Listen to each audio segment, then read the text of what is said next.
أعوذ بالله من الشيطان الرجيم بسم الله الرحمن الرحيم إذا وقعت الواقعة ليس لوقعتها كاذبة خافرة رافعة إذا رجت الأرض رجا بست الجبال بسا فكاد سواء منبثا وكنتم أزواجا ثلاثة فأصحاب الميمنة ما أصحاب الميمنة وأصحاب المشأمة ما أصحاب المشأمة والسابقون السابقون أولئك المقربون في جنات النعيم ثلة من الأولين وقليل من الآخرين على سرر موضونة متكئين عليها متقابلين يطوف عليهم ولدان مخلدون بأكواب وأباريق وكأس من معين لا يصدعون عنها ولا ينزفون وفاكهة مما يتخيرون ولحم طير مما يشتهون وحور إن كأمثال اللؤلؤ المكنون جزاء بما كانوا يعملون لا يسمعون فيها لغوا ولا تأثيما إلا قيلا سلاما سلاما وأصحاب اليمين ما أصحاب اليمين في سدر مخضود وطلح منضود وزل ممدود وماء مسكوب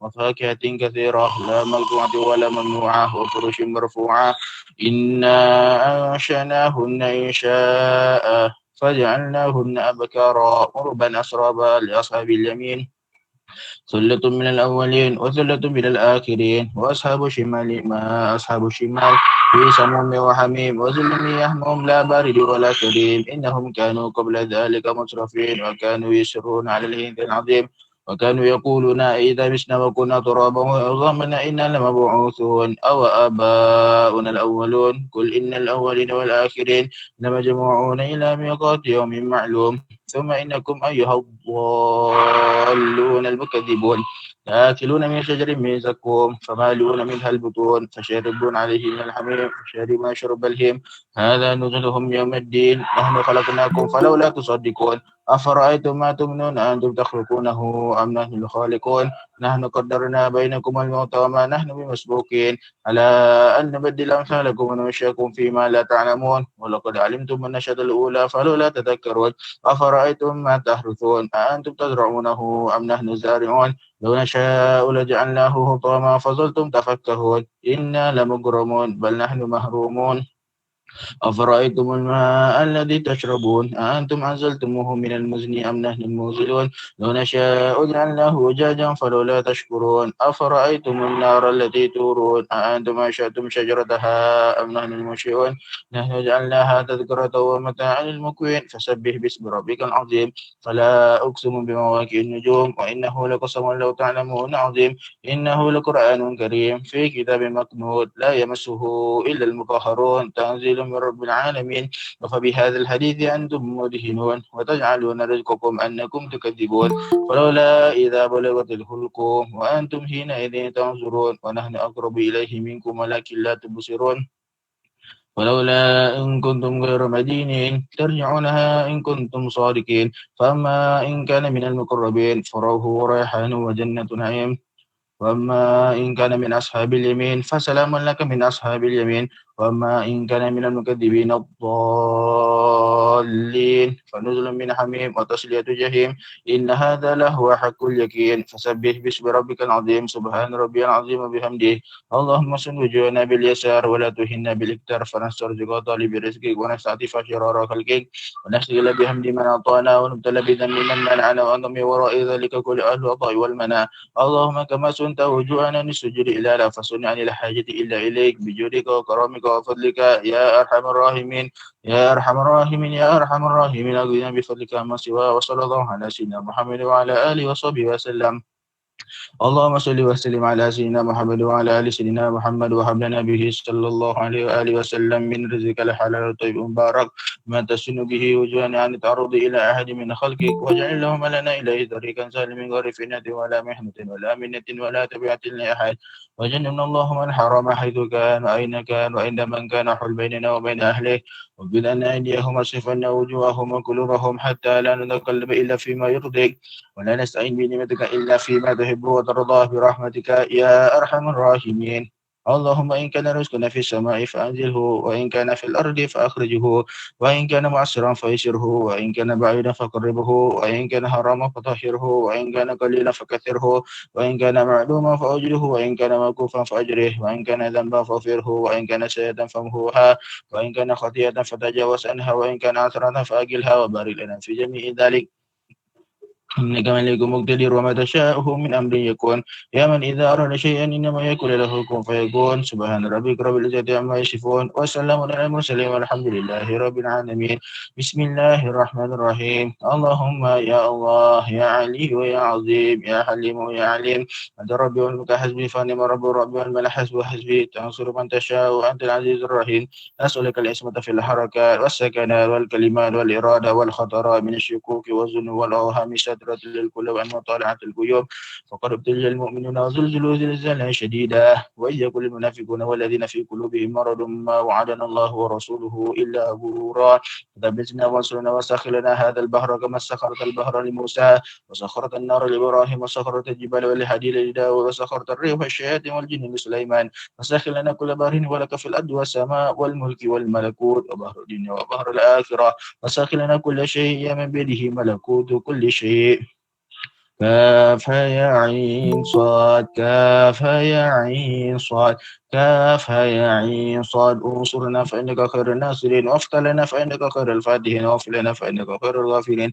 وارحمنا فإنك خير الراحمين وارزقنا فإنك خير الرازقين واهدنا ونجنا من القوم الظالمين وهب لنا ريحا طيبة كما هي في علمك وانشرها علينا من خزائن رحمتك واحملنا بها حمل الكرامة مع السلامة والعافية في الدين والدنيا والآخرة إنك على كل شيء قدير اللهم يسر لنا أمورنا من راحة لقلوبنا وأبداننا والسلامة والعافية في ديننا ودنيانا ولنا صائبا في سفرنا وخليفنا في أهلنا وادمس له وجود أعدائنا وامسخهم على مكانتهم فلا يستطيعون المضي ولا المجيء إلينا ولو نشاء لطمسنا على أعينهم فاستبقوا الصراط فأنا يبصرون ولو نشاء لمسخناهم على مكانتهم فما استطاعوا مضيا ولا يرجعون ياسين والقرآن الحكيم إنك لمن المرسلين على صراط مستقيم تنزيل العزيز الرحيم لتنذر قوما ما أنذر آباؤهم فهم غافلون لقد حق القول على أكثرهم فهم لا يؤمنون إنا جعلنا في أعناقهم أغلالا فهي إلى الأذقان فهم مقمحون وجعلنا من بين أيديهم سدا ومن خلفهم سدا فغشيناهم فهم لا يبصرون شاهد الوجوه شاهد الوجوه شاهد الوجوه وأنت الهجوم للحي القيوم قد خاب من حمل ظلما طاسين حاميم عين سين قاف مرج البحرين يلتقيان بينهما برزخ لا بغيان حاميم حاميم حاميم حاميم حاميم حاميم حاميم ثم الأمر وجاء نصرف علينا لا ينصرون حاميم تنزل الكتاب من الله العزيز العليم غافر الذنب وقبل كل شيء قبل القول لا إله إلا هو إليه المصير بسم الله بابنا تبارك هطالنا ياسين سقفنا كاف يا عين صاد كفايتنا حاميم عين سين قاف حمايتنا فسيفيكهم الله وهو السميع العليم ستر عرش مصبول علينا وعين الله نظرت إلينا بحول الله لا يقدر علينا والله من ورائهم محيط بل هو قرآن مجيد في لوح محفوظ والله خيرا حافظا وارحم الراحمين فالله خيرا حافظا وارحم الراحمين فالله خيرا حافظا وارحم الراحمين إن ولي الله الذي نزل الكتاب وهو ولي الصالحين حسبي الله لا إله إلا هو عليه توكلت وهو رب العرش العظيم حسبي الله لا إله إلا هو عليه توكلت وهو رب العرش العظيم حسبي الله لا إله إلا هو عليه توكلت وهو رب العرش العظيم بسم الله الذي لا يضر مع اسمه شيء في الأرض ولا في السماء وهو السميع العليم بسم الله الذي لا يضر مع اسمه شيء في الأرض ولا في السماء وهو السميع العليم بسم الله الذي لا يضر مع اسمه شيء في الأرض ولا في السماء وهو السميع العليم ولا حول ولا قوة إلا بالله العلي العظيم إن الله وملائكته يصلون على النبي يا أيها الذين آمنوا صلوا عليه وسلموا تسليما اللهم صل وسلم عليه تسليما الله لا إله إلا هو الحي القيوم لا تأخذه سنة ولا نوم له ما في السماوات وما في الأرض من ذا الذي يشفع عنده إلا بإذنه يعلم ما بين أيديهم وما خلفهم ولا يحيطون بشيء من علمه إلا بما شاء وسع كرسيه السماوات والأرض ولا يؤوده حفظهما وهو العلي العظيم يا الله يا نور يا حق يا مبين أقصني من نورك وألمني من علمك وافهمني عنك واسمعني منك وبصرني بك واكني بشهودك وارني طريق إليك وهونها علي بفضلك والبسني الباس تقوى منك إنك على كل شيء قدير يا سميع يا عليم يا حليم يا علي يا عظيم يا الله اسمع دعائي بخصائص لطفك آمين أعوذ بكلمة الله التامة كلها من شر ما خلق أعوذ بكلمة الله التامة كلها من شر ما خلق أعوذ بكلمة الله التامة كلها من شر ما خلق يا عظيم السلطان، يا قديم الإحسان، يا دائم النعماء، يا باجت الرد، يا كثير الخيرات، يا واسع العطاء، يا دافع البلاء ويا سامع الدعاء، يا حاضر ليس بغائب، يا موجود عند الشدائد، يا خافي اللطف لطيف حسن، يا حليم لا يعجل اقضي حاجتي برحمتك يا ارحم الراحمين. اللهم انك تعلم ما نحن فيه وما نطلبه ونرتجي من رحمتك في امرنا كله، فيسر لنا ما نحن فيه من سفرنا وما نطلبه من هوائجنا، وقرب علينا المسافة وسلمنا من العنان والآفة، ولا تجعل الدنيا أكبر همنا ولا مبلغ علمنا، ولا تسأل علينا من لا يرحمنا برحمتك يا أرحم الراحمين. وصلى الله على سيدنا محمد وآله وصحبه وسلم.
عفوا عفوا.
تفضل تفضل تفضل.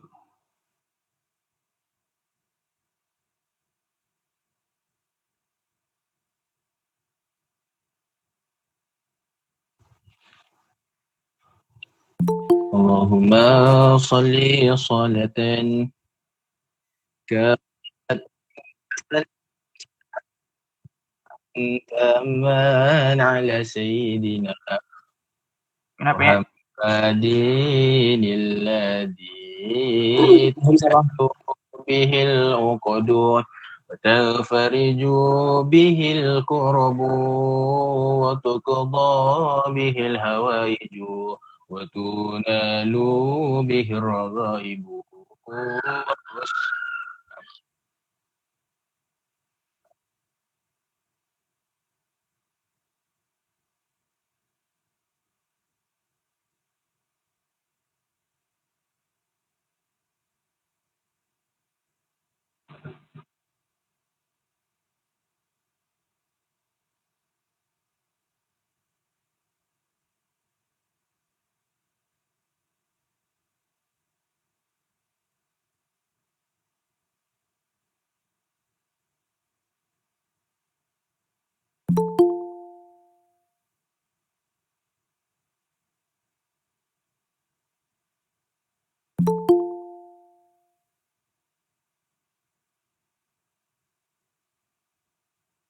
الرحمن الرحيم الحمد لله رب العالمين والصلاة والسلام على أشرف الأنبياء والمرسلين سيدنا محمد وعلى آله وصحبه أجمعين.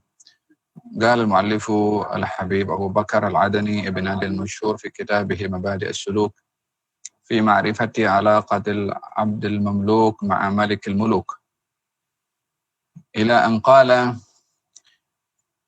يلزم المرأة أن لا تسافر إلا مع ذي رحم محرم ولو كانت إلى الحج والعمرة، وعند الضرورة مع رفقة مأمونة.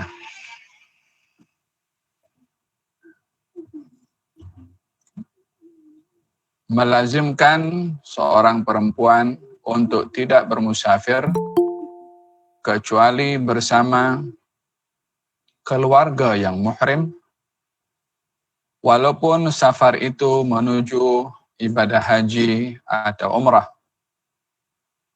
Dan bila dalam keadaan darurat, maka boleh bermusafir dengan adanya teman-teman yang amanah. Nah, Al-Habib masih memperbahaskan tentang adab ketika seseorang pelajar, laki atau perempuan bermusafir.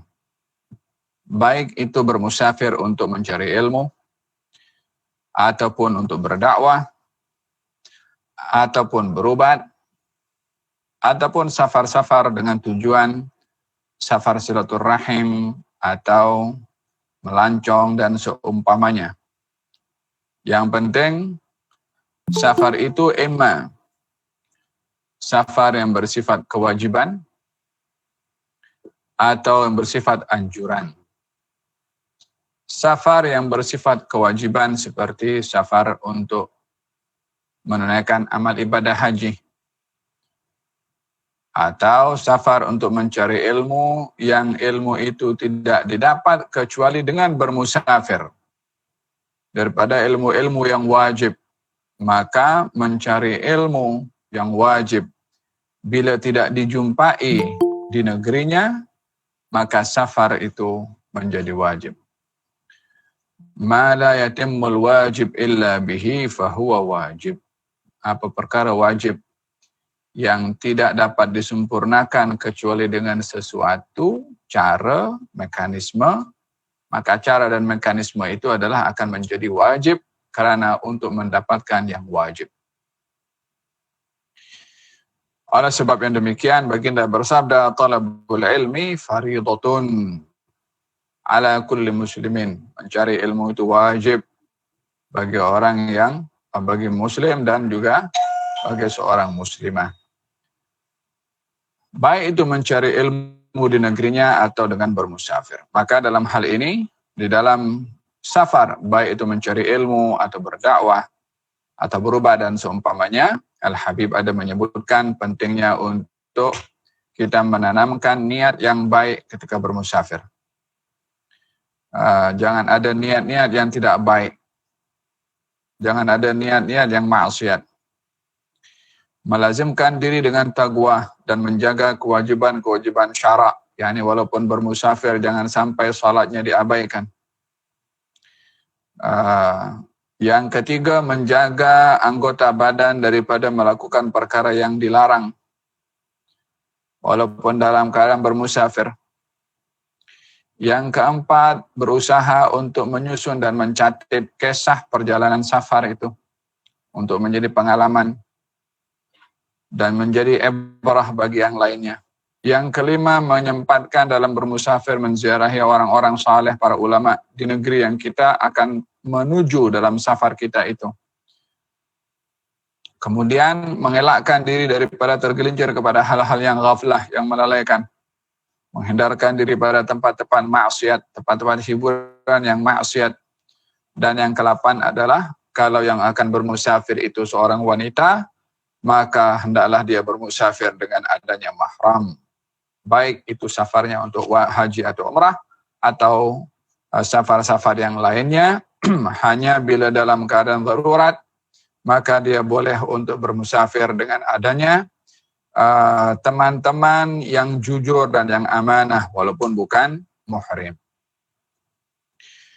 Oleh sebab yang demikian dalam hadis Nabi Muhammad sallallahu alaihi wasallam beliau bersabda, tidak halal bagi seorang wanita bermusafir.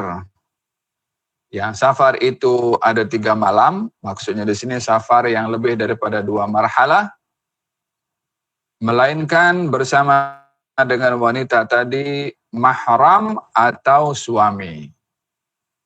Melainkan bersama dengan wanita tadi mahram atau suami. Maksudnya kalau mahram adalah pertalian kerabat yang muhrim dengan kita. Muhrim artinya kita tidak boleh menikah dengan perempuan itu.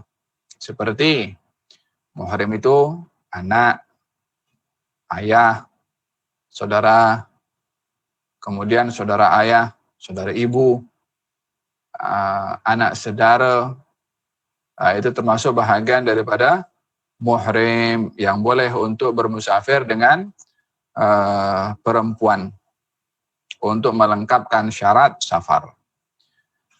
Hanya bila perempuan tadi tidak ada muhrim atau tidak ada suami, belum berkahwin, nak bermusafir juga, maka safar ini mesti ada rifqah ma'munah. Rifqah ma'munah, teman yang amanah. Maksudnya teman yang amanah ini kawan-kawan yang baik, kawan-kawan yang memegang amanah. Maksudnya memegang amanah di sini menjaga hak Allah Subhanahu wa taala. yakni orangnya menjaga hak Allah pada fardu-fardu, pada perintah-perintah untuk dilakukan dan hal-hal yang dilarang ditinggalkan. Maknanya orang ini orang yang baik, orang yang salehah. Fahim dom, hadza berkenaan dengan bagi seorang perempuan kalau bermusafir. Dan dalam hal ini Islam amat menjaga kehormatan perempuan, menjaga keselamatan mereka supaya mereka ketika bermusafir terselamat, karena perempuan mudah untuk menjadi yang mudah diganggu oleh orang-orang yang hatinya ada sifat kecenderungan kepada maksiat. Naam. Wa ta'jil al-'audah inda nihayat ar-rihlati ila ahliha wa baladihi syakiran hamidan. Yang ke-9, menyegerakan kembali ke kampung halamannya, ke keluarganya bila selesai urusan dalam safarnya, dalam keadaan ia bersyukur dan memuji kepada Allah. Bermakna seseorang kalau bermusafir dan ada urusan tertentu, kalau sudah selesai urusannya segera balik. Segera untuk kembali. Tujuannya adalah untuk memberikan apa yang menjadi hak kepada keluarganya yang sudah ditinggalkan dalam masa ia bermusafir. Oleh sebab yang demikian, seseorang yang sudah selesai daripada safarnya segera kembali ke ahli keluarganya. Demikian baginda Rasulullah sallallahu alaihi wasallam dalam bermusafir kalau selesai maka sampai ke Madinah, baginda Rasulullah akan singgah ke rumah Sayyidah Fatimah Az-Zahra. Ini sebagai melepaskan rindu dan sayang kepada ahli keluarganya bila kembali daripada safar. Yang ke-10, tajannubul madahir al-muthira lisyahawat wa syubuhat fi hadarihi wa safarihi. Fayatathabbatu fi umurihi wa alaqatihi wa ma yahmiluhu أو يكلف بحمله إلى الآخرين فهناك من يخدع في حمل بعض الممنوعات مما يوقعه في الحرج وسوء العاقبة. Dalam bermusafir juga menghindarkan diri daripada berpenampilan dengan penampilan yang menarik perhatian orang. Baik itu menarik dalam aspek syahwat atau hal-hal yang syubuhat. Ketika ia berada di negerinya atau ketika sedang bermusafir. Dan hendaklah dia memastikan keperluan-keperluan dalam safarnya itu, yakni mempersiapkan. Dan apa yang akan dibawa olehnya atau yang akan dibawakan oleh orang lain. Karena di situ ada orang yang tertipu dengan membawakan barang-barang terlarang, sehingga kalau kita tidak memastikan siapa yang membawa barang kita, maka kita akan menanggung resiko. Yani Al-Habib teliti dalam hal ini. Di zaman yang sekarang, apa saja perkara-perkara buruk boleh menimpa kepada kita walaupun kita tak buat, karena perbuatan orang lain yang memperdaya kepada kita. Sehingga di dalam safar pun juga kita kena berhati-hati barang yang kita bawa, dan tidak membiarkan sesiapa sahaja tolong kita membawakan barang kita, melainkan terlebih dahulu kita pastikan siapa orang yang nak tolong bawa barang kita. Apa sebabnya?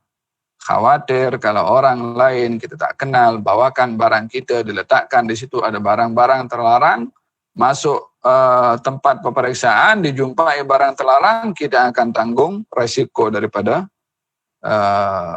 kejadian itu. Oleh sebab yang demikian, perlu berhati-hati ketika bermusafir. Baik ketika berkenalan dengan orang, kalau baru berkenalan tidak mudah untuk nak percaya. Tidak pun kita perlu curiga dan menuduh bukan-bukan. Tidak, hanya lebih kepada kita berhati-hati supaya tidak terkena satu keadaan karena kelalaian kita. Yani khawatir berlaku satu kriminal yang kita tak buat tapi orang lain yang buat. Nah, faham dong? Tengok apa baru-baru yang tempoh hari beberapa kejadian tu kan. Orang tolong bawakan bagnya untuk diserahkan kepada orang yang ada di luar, orang yang sedang menunggu untuk menyambut kedatangan seseorang. Ternyata bag itu penuh dengan dadah. Akhirnya orang itu kata, ini bukan barang saya punya. Dicari orangnya, ini bukan saya punya. Yang titip dengan dia pun menafikan.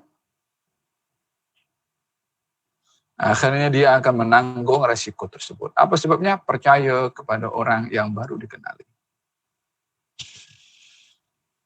Faham dong? Baru-baru ini, baru setahun atau 2 tahun yang lalu, ketika ada orang itu kononnya nak buat prank, ya kan? Dekat airport. Akhirnya prank itu bikin mati orang. Yang suruh bikin prank dah hilang. Akhirnya orang yang dibayar hanya sedikit berapa untuk bikin prank saja, akhirnya dia tanggung. Dia punya perbuatan sampai ke penjara disebabkan oleh karena percaya dengan orang yang baru dikenali tanpa memastikan terlebih dahulu. Yang ke-11, alaihi an yahmila minal balad allati dhahaba ilaiha awal jihah awal makan ba'dha suwar tadhkariyah dhatil alaqa bimuhimmatihi. Hendaklah dia membawa daripada negeri yang dia datang ke negeri tersebut beberapa gambar kenangan yang ada kaitan dengan pekerjaannya.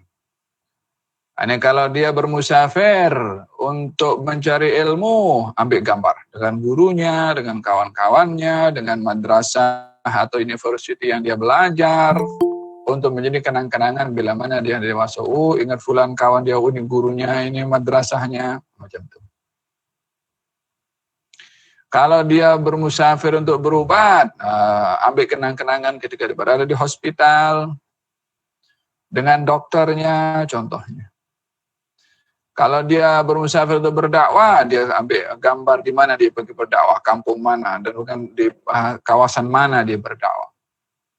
Untuk menjadi kenang-kenangan dan catatan sejarah supaya boleh diikuti oleh orang lain hasil daripada pengalaman safar orang itu.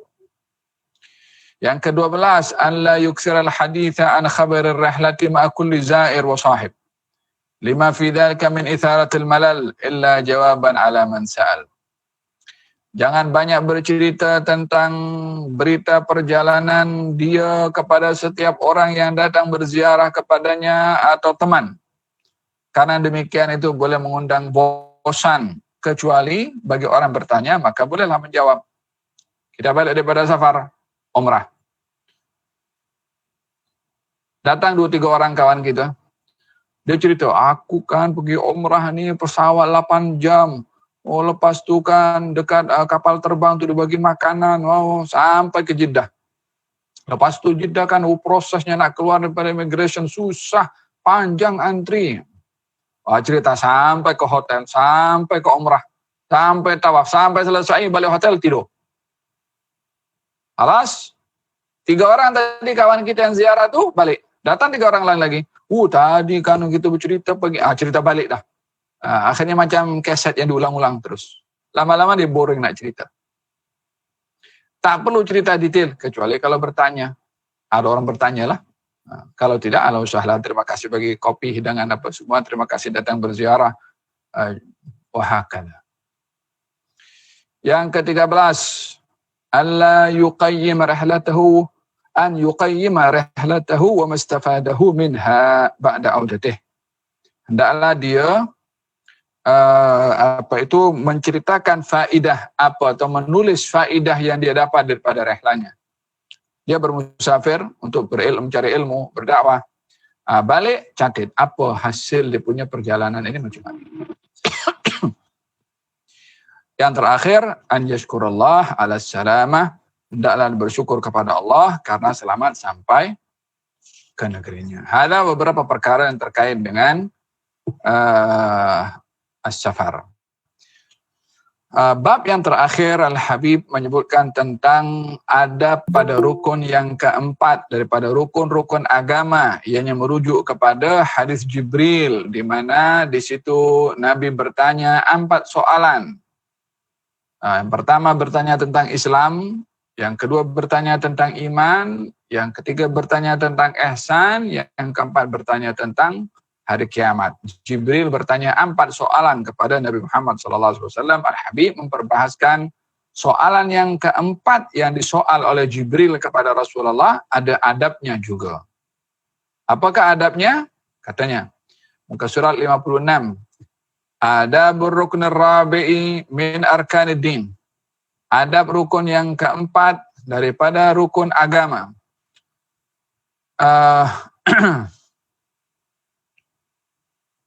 Thabatat rubaiyatu arkaniddin fi hadis Jibril alaihi salam biwahdatil hadis al-mawdu'iyyati wa syar'iyyah.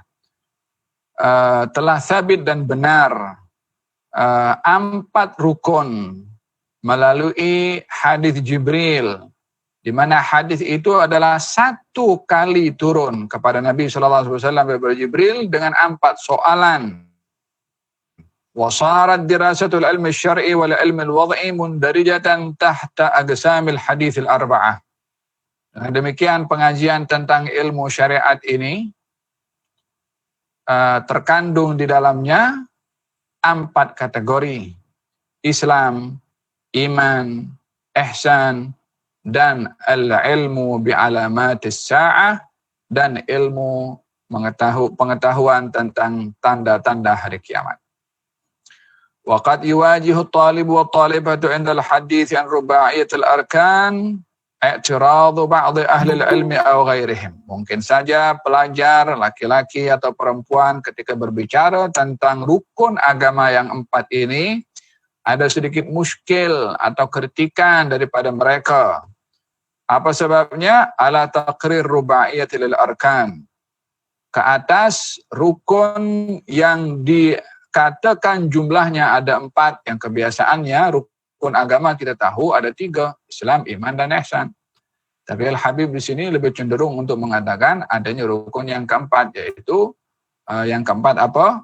Pengetahuan tentang tanda-tanda hari kiamat. لأنها مخالفة لما شرع عليه السلف الصالح في إثبات أركان الدين بثلاثة أمور. نعم. ولأجل ذلك على سبب yang demikian يجب على طالب العلم وطالبته تفهم الآداب الشرعية مع المسلمين جميعا عند تقرير هذه المسألة بما يلي. Oleh karena hal ini timbul rasa ingin tahu atau i'tirad, i'tirad itu persoalan atau pertikaian atau penolakan daripada rukun agama yang biasa kita belajar ada 3, namun Al-Habib mengatakan ada 4, mungkin ada orang mempersoal dan mempertikai. Kata Al-Habib, oleh sebab yang demikian, pelajar mesti memahami adab-adab syariat terhadap kaum muslimin.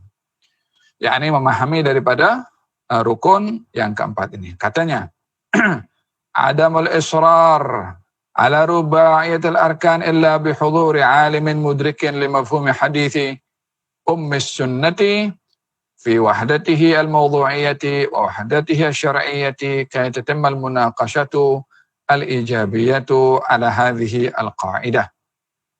Tidaklah seseorang itu boleh semena-mena untuk membicarakan tentang rukun agama yang keempat ini, atau mengatakan rukun agama yang ada 4 ini, kecuali orang itu sudah betul-betul belajar, memahami maksud daripada rukun yang keempat tadi.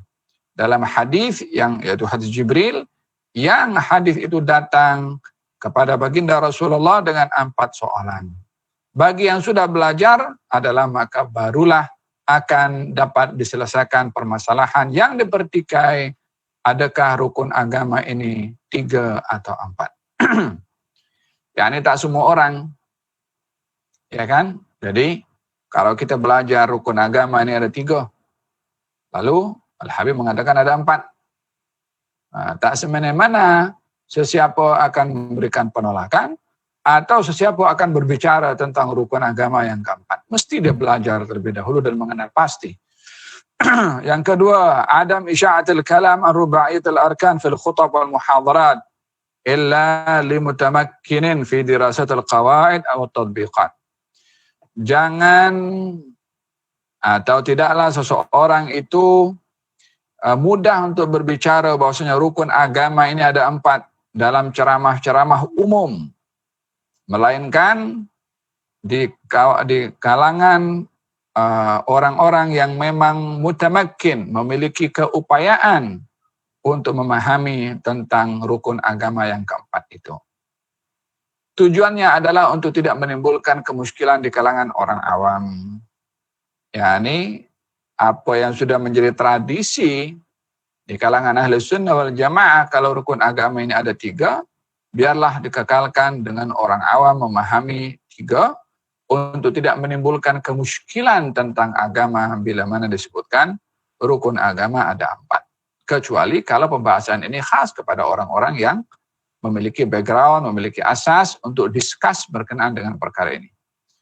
Yang ketiga, ihtiramu ra'yil ulama wal muhaddithin fi iqtisarihim ala tadris thawabit lima laha min ahammiyatin ilmiyatin wa adamun naqdi aw at-tajrihi fi sya'ni dhalik. Perlu memahami pendapat ulama dan ahli hadis di dalam penerangan mereka tentang ats-tsawabit, yakni tentang nilai-nilai yang tidak berubah. Karena memperbahaskan nilai-nilai yang tidak berubah sangat penting. Dan tidak mempertikai atau kritik ataupun menyalahkan mereka dalam pegangan-pegangan mereka. Artinya mengajak untuk kita menghormati pendapat orang lain dan lebih untuk mengedepankan ats-tsawabit. Tsawabit ini hal-hal yang tidak berubah. Tentang keimanan, tentang syariat, tentang puasa, tentang sholat, tentang iman kepada Allah Rasulnya, tentang akhlak yang tidak berubah seperti adil itu baik, khianah itu tak baik, jujur itu baik, dusta itu tak baik. Itu semua tsawabit. Tak ada perubahan orang mengatakan adil itu tak baik, tak ada. Thawabit maknanya benda-benda yang tidak berubah, baik terkait dengan akidah atau dengan syariat atau dengan al-akhlaq. Nah. تركيز الإفادة في بث علم رباعية الأركان على الناشئة وطلاب المدارس الأساسية والثانوية الجامعية مع حسن التقديم لقواعده أولا ثم تطبيقاته. Menitik beratkan di dalam penyebaran ilmu yang terkait dengan rukun yang keempat, yaitu ilmu tentang mengetahui tanda-tanda hari kiamat, khususnya kepada pelajar-pelajar di sekolah, baik itu sekolah rendah, sekolah menengah, dan university, dengan sebenar-benar mekanisme atau cara terbaik di dalam pengajaran. Ya, ini diperlukan uslub dalam menyampaikan itu dengan cara dan sistem yang sesuai, mengikut marhalah, mengikut tahapan pelajar-pelajar yang belajar. Tentunya cara menyampaikan ilmu di peringkat sekolah rendah berbeda dengan sekolah menengah. Penyampaian ilmu di sekolah menengah berbeda dengan penyampaian ilmu di kalangan pelajar university. Mungkin university dengan dalilnya, dengan perincian yang lebih luas, dengan mengedepankan pendapat ulama, didiskus, kemudian dibahas, dan seterusnya. Al-ihtimam bi-thawabit qabla al-ihtimam bil-mutaghayyirat wa ibda' ahammiyatu thawabit fi hayatil ummah وإشهار فائدة علم المتغيرات كصيانة للثوابت وتجديد للغة الدعوة إلى الله والخطاب الإسلامي. Perlunya untuk mengambil berat tentang hal-hal yang prinsip yang tidak berubah, sebagaimana saya katakan tadi, sebelum mengambil berat tentang hal-hal al-mutaghayyirat yang boleh berubah. Yang boleh berubah ini al-wasail, sarana boleh berubah, namun tujuan tidak boleh berubah. Nah, yakni kalau dahulu orang belajar ilmu itu berhadapan dengan guru dalam bentuk berhalaqah di masjid, maka sekarang orang belajar ilmu mungkin dalam ruangan, ada papan tulis, ada pakai ekon, ada yang pakai proyektor, ada juga melalui online seperti majelis kita pada hari ini. Semua ini cara di dalam mencari ilmu. Intinya mencari ilmunya, caranya berbeza-beza. Maka menitik beratkan tentang yang asas lebih utama daripada menitik beratkan kepada yang cabang atau yang cawangan yang bukan asas. Yang keenam, tatbiqu kafatil adawatil mar'iyyati inda talabil ulumil mutaghayyirat wa i'tibarul adab syar'i qasiman mushtarakan likilal ilmain. Perlunya ada wasilah untuk mencantumkan dalam mencari ilmu al-mutaghayyirat, ilmu yang berubah wasilahnya, atau ilmu yang bersifat disesuaikan dengan keadaan, dan juga mengambil berat tentang adab syariat dalam mencari ilmu tersebut. Wa tarkul jadali wal lijaji fi ta'lil al mustalahat wa ta'rifat hatta la tansarif faidatul ilmi an masyariha al matlub ila ikhtilafi حول الظواهر والقشور كما يفعله بعض المترسمين بالعلم إما رغبة في الجدل وإما رغبة في إبطال أثر العلم ذاته. Hendaklah menghindarkan diri daripada banyak berdebat atau berselisih tentang istilah-istilah atau definisi-definisi, sehingga perdebatan itu lebih fokus kepada kulit dan lupa kepada isi. Nah, kita dalam berdebat jangan fokus kepada kulit, tapi fokus kepada isi. Faham dong? Orang bising tentang ilmu tasawuf dengan mengatakan ilmu tasawuf ini ilmu yang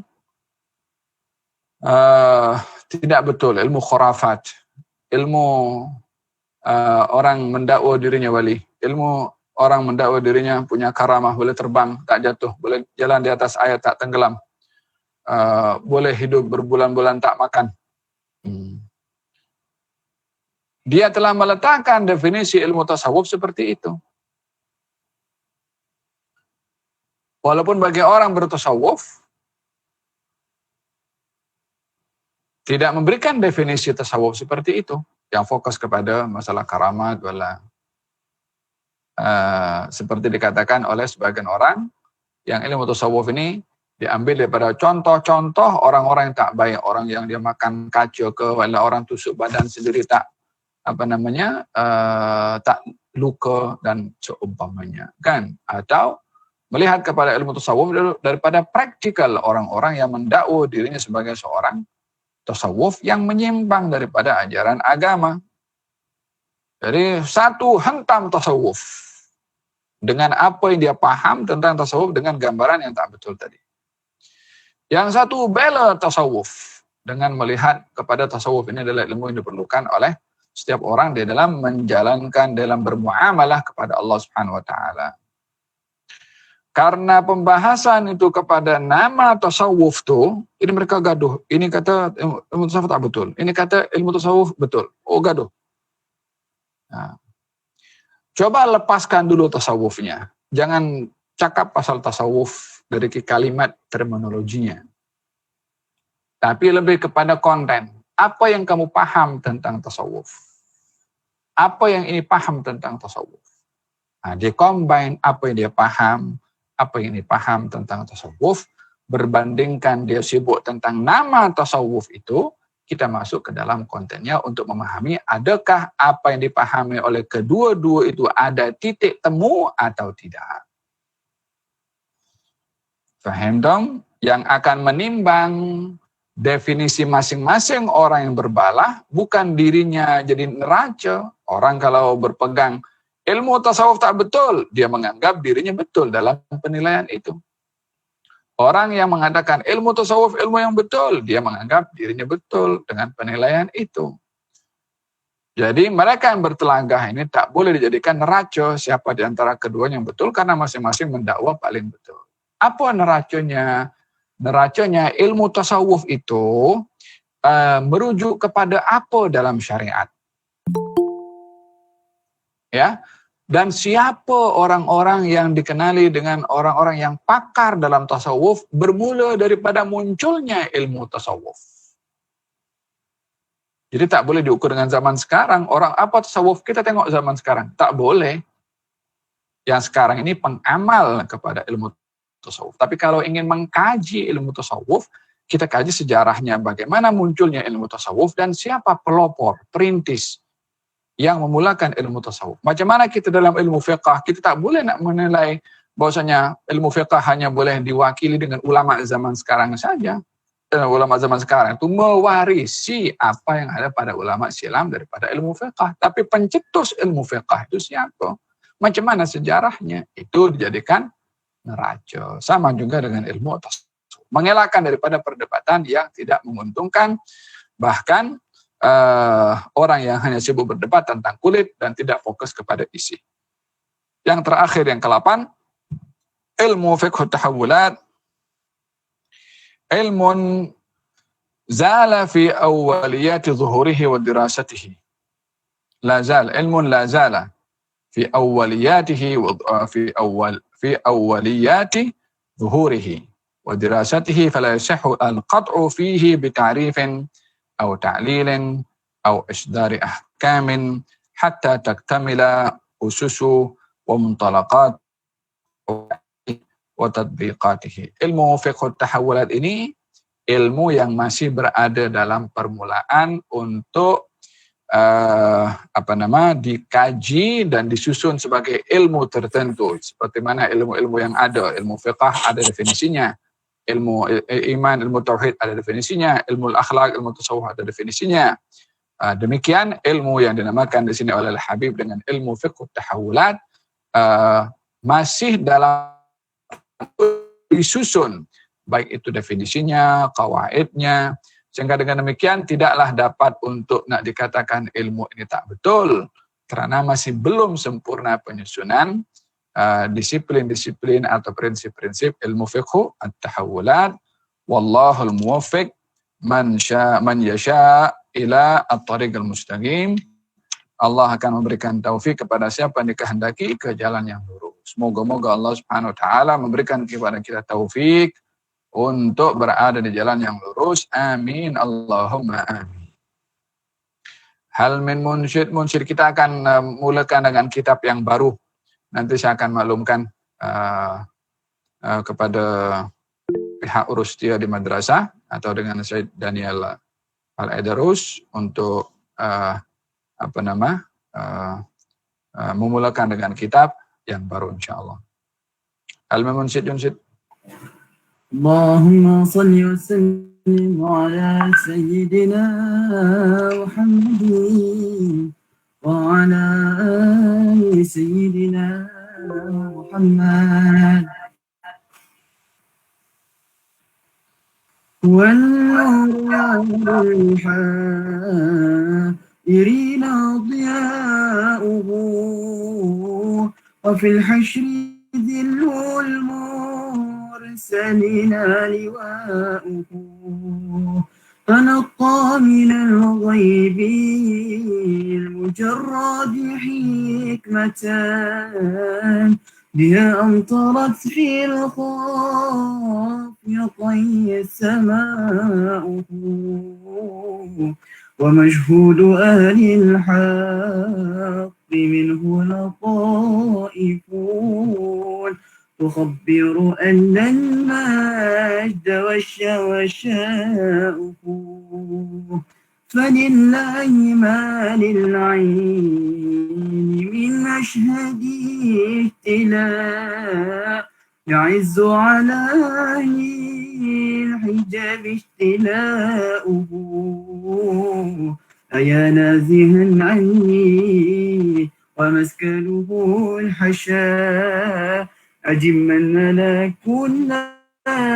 النواحي نداؤه أجب من تولاه الهوى فيك وامض فيه وآدي ما يهوى يا الهوى ويشاؤه فيا ربي شرفني براية سيدي واجلي صدى القلب الكثير صداؤه فيا ربي شرفني برؤية سيدي واجلي صدى القلب الكثير صداؤه وبلغ عليا ما يروم من اللقاء بأشرف عبد جل قصد لقاؤه عليه الصلاة الله ما هبتي الصبا وما أطرب الحادي فطاب حداؤه مع الآل والأصحاب بما قال منشدون هو النور يهدي الحائرين ضياؤه الحمد لله رب العالمين.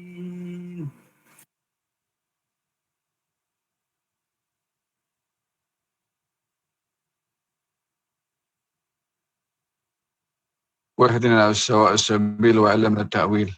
اللهم انا نسألك علما نافعا ورزقا واسعا وعملا متقبلا ونعوذ بك من علم لا ينفع من قلب لا يخشع من نفس لا تشبع ومن دعوة لا يستجاب لها. أن الله سبحانه وتعالى يجزي حبيبنا الداعية العلامة أبو بكر بن علي المشهور خير الجزاء على ما ألف وعلى ما كتب وعلى ما انتفعنا بكتابه يا رب العالمين، وبارك في عمره وبارك في صحته ويمتعنا بحياته يا رب العالمين. على هذه الوصال شمل خير الدنيا والآخرة، وإلى حضرة النبي محمد صلى الله عليه وآله وصحبه وسلم. الفاتحة. بسم الله الرحمن الرحيم. إياك نعبد وإياك نستعين صراط المستقيم صراط الذين أنعمت عليهم غير المغضوب عليهم ولا الضالين آمين. ربنا انفعنا بما علمتنا رب علمنا الذي ينفعنا رب فقنا وفق أهلنا وقرابات لنا في ديننا مع القتر أنثى وذكر رب وفقنا ووفقهم لما ترتضي قولا فعلا كرما وارزق الكل حلالا دائما واخلا أنبياء علماء نحظى بالخير نفى كل شر ربنا واصلح لنا كل الشؤون وأقرب الرضا منك العيون واقض عنا ربنا قبل أن تأتينا رسل المنون واغفر استر أنت أكرم من ستر وصلاة الله تغشى المصطفى دعانا والوفاء بكتاب فيه للناس شفاء وعلى الآل الكرام الشرفاء وعلى الصحب المصابيح الغرار اللهم اهدنا واجعلنا ممن يسار في رضاك ولا تولنا وليا سواك تجعلنا ممن خالف أمرك وعصاك وحسبنا الله ونعم الوكيل ولا حول